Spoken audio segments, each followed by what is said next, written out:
투자는 건강하게, 마음 편하게, 오래.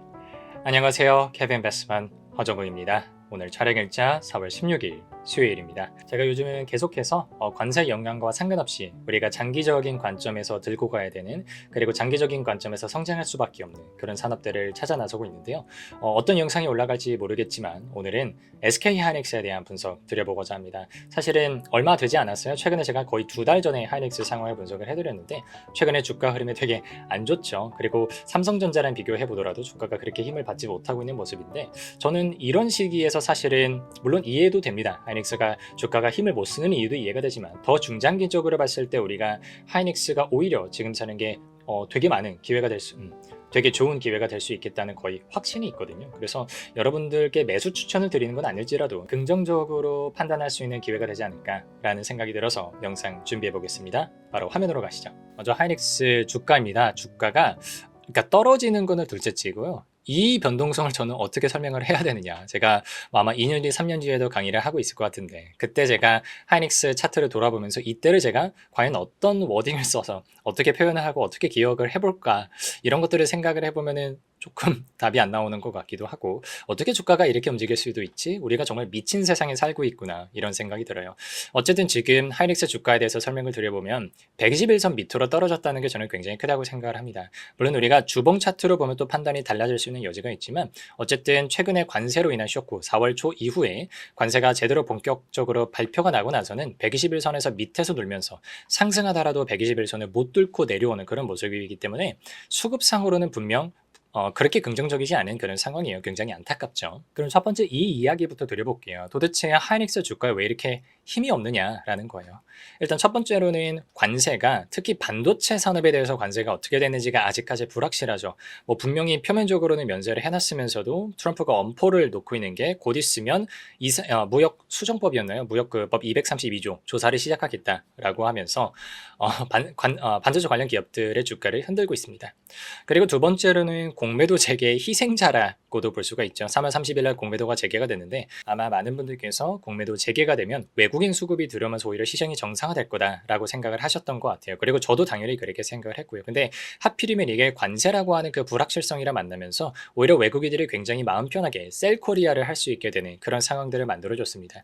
그래서 아주 가볍게만 그 공매도 대차 수량 분석을 해보면 저는 그래도 괜찮다고 보는 게 뭐냐면, 이게 3월 31일부터 끊어놨던 거거든요. 대차 수량이 이제 외국인들이, 거의 외국인들이라고 봅시다. 외국인들이 어떤 목적이든 하이닉스를 빌린 금액이라고 보시면 되고, 이게 한 1,500만 주 정도 그동안 빌렸습니다.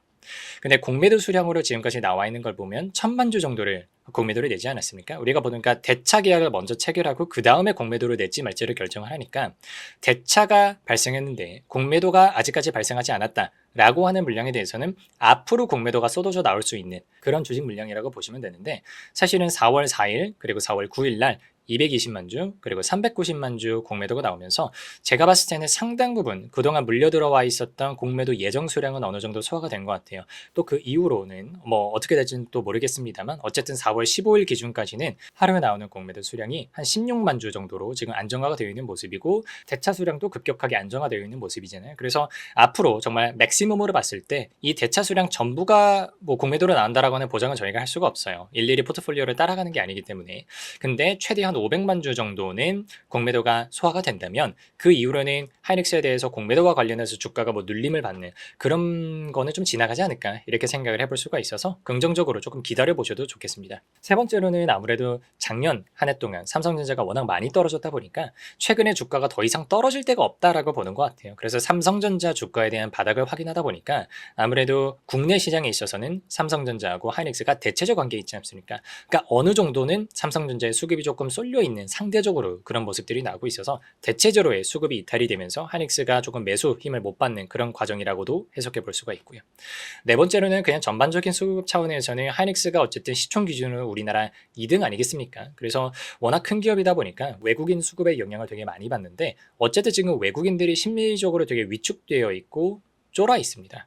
그래서 외국인들이, 근데 이게 꼭 한국 시장에 문제가 있어서라기보다 워낙 걔네들도 자기네 본토에서 문제가 많지 않습니까? 그러다 보니까 글로벌로 플레이를 할 때 얘네들이 어쩌지 못하는 그런 상황들 속에 있어요. 그래서 관세가 매겨지든 더 강해지는 뭐가 됐든 간에 어쨌든 어떤 일정한 수준에서 안정화가 되어야 됩니다. 그렇게 되기 전까지는 외국인들이 뭐 힘있게 국내 시장에 수급을 가지고 들어오는 그런 경우는 우리가 생각해 보기 좀 어려울 것 같습니다. 그래서 당분간은 모멘텀 차원에서 수급 차원에서 힘을 되찾기까지는 우리가 하이닉스를 조금 기다려줘야 되지 않나 이런 생각을 해보고요.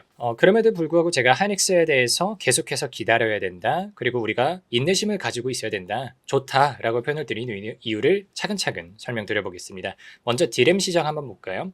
올해 1분기 기준으로 정말 역사적인 순간입니다. 물론 HBM 덕분이었겠지만 하이닉스가 디램 시장의 점유율이 있어서 삼성전자를 넘어섰습니다.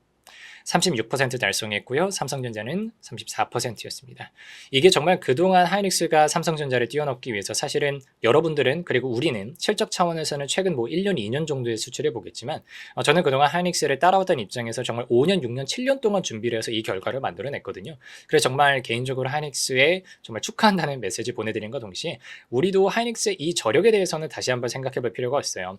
어쨌든 현재 결과적으로 보면 하이닉스가 가장 안정적으로 디램 수율을 뽑아내고 있는 그런 기업이거든요. 일단 우리가 뭐 1A, 1B, 1C 이렇게 표현을 하죠. 1A가 14나노, 1B가 12나노, 그리고 1C가 10에서 11나노 정도로 우리가 이야기를 하는데 1C DDR5를 양산에 들어가는 게 하이닉스가 어쨌든 메모리 3사 중에서 가장 빠릅니다. 그리고 지금 우리가 가장 메이저하게 들어가고 있다고 하는 1B, 12나노 1B 칩의 경우에도요. 웬만한 기업들 사실 이거는 삼성전자하고 마이크론 둘 다 양산을 하고 있기는 합니다. 근데 이게 반도체는 수율이라고 하는 게 굉장히 중요하잖아요.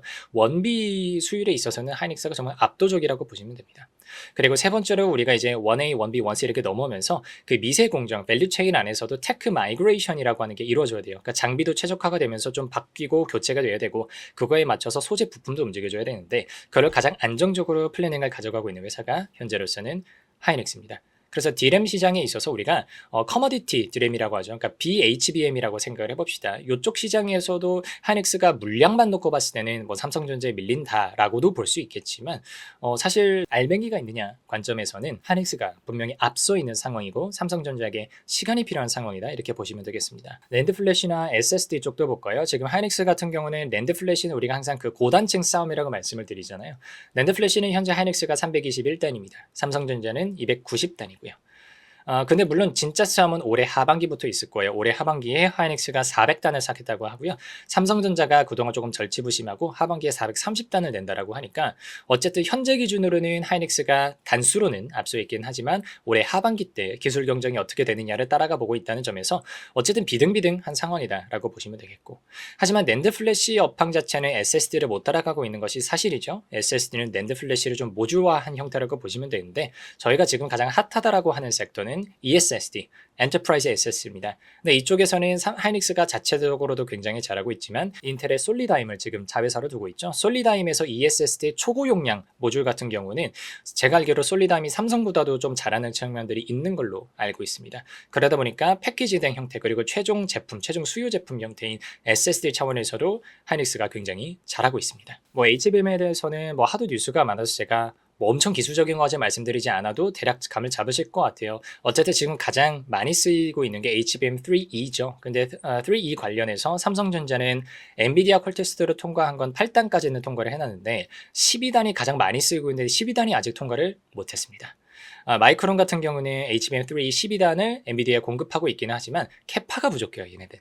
근데 캐파도 가져가면서 수율도 안정적으로 가져갈 수 있는 사실상 유일한 기업이 SK 하이닉스다라고 보시면 되겠고 오히려 여기서 더 나아간 16단 같은 경우에는 하이닉스가 사실상 유일하게 엔비디아에 공급할 수 있는 그런 기술 경쟁력을 가지고 있습니다.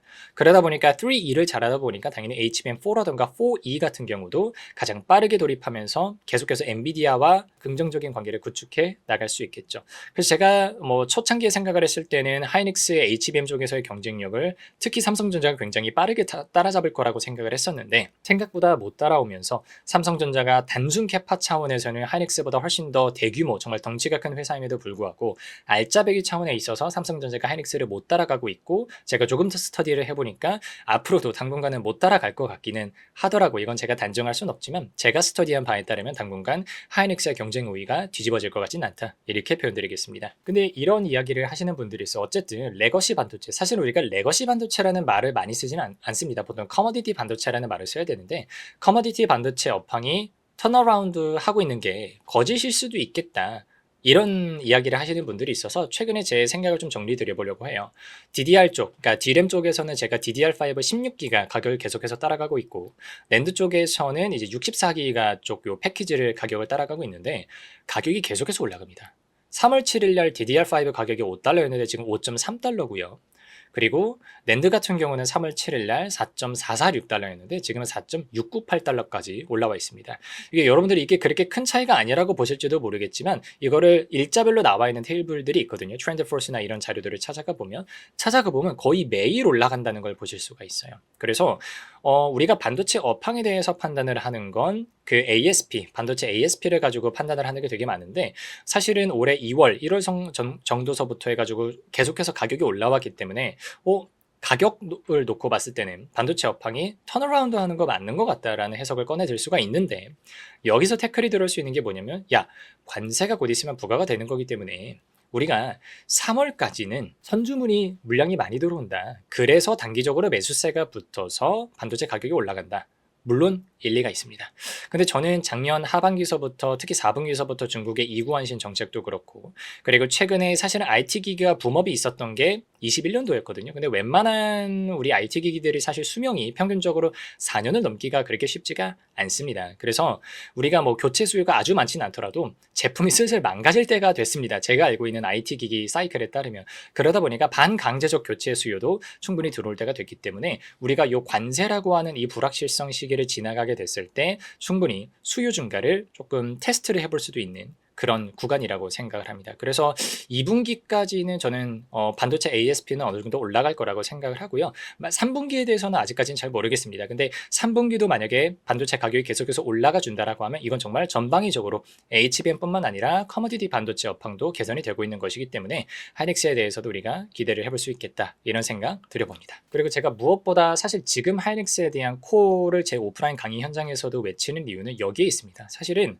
26년도까지의 실적이 보장이 되어 있어요. 물론 우리가 27년도부터는 예상이 안 되기는 합니다만, 저는 적어도 지금부터 만 2년 정도의 실적이 보장되어 있는 기업에 대해서 현재와 같은 주가를 부과하는 게 사실은 그렇게 말은 안 된다고 생각을 합니다. 왜 그러냐면 매출액도 보시면 오케이 2025년도는 이미 선반영 되어 있다라고 치고요. 근데 26년도에 성장이 멈추느냐? 그렇지 않습니다. 84조에서 컨센서스 기준으로 96조, 100조 이렇게 뜨고 있고, 영업이익률도 거의 40%가 유지가 되고 ROE는 30%가 예상이 되고 있는데, 물론 이 31%를 반영하지 않는다고 하더라도 뭐 20%대 중반대는 나올 거라고 지금 예상이 돌고 있지 않습니까?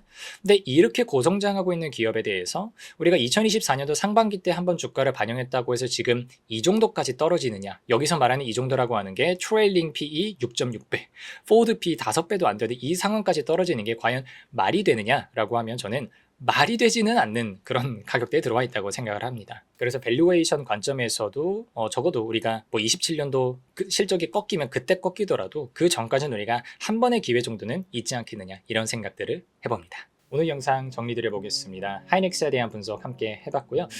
간혹 어떤 분들께서는 야, 하이닉스에 대해서 네가 너무 좋게만 평가하는 거 아니냐, 이런 생각을 해보실 수도 있어요. 물론 우리가 당연히 하이닉스에 대해서 생각해봐야 되는 리스크, 대비해야 되는 것들이 분명히 있습니다. 근데 그런 거는 또 다음 시간에 더 영상으로 다뤄보도록 하고요. 오늘은 이렇게 주가가 하이닉스가 힘을 못 쓰고 있는 상황, 그리고 최근에 많이 떨어져 있는 그런 이질적인 상황들에 대해서 우리가 어떻게 바라봐야 되느냐에 대한 제 의견을 말씀을 드렸고요.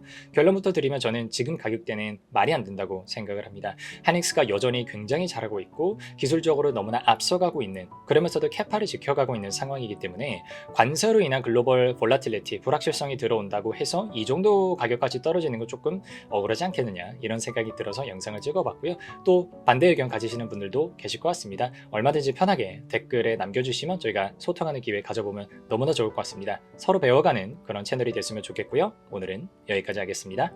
감사합니다.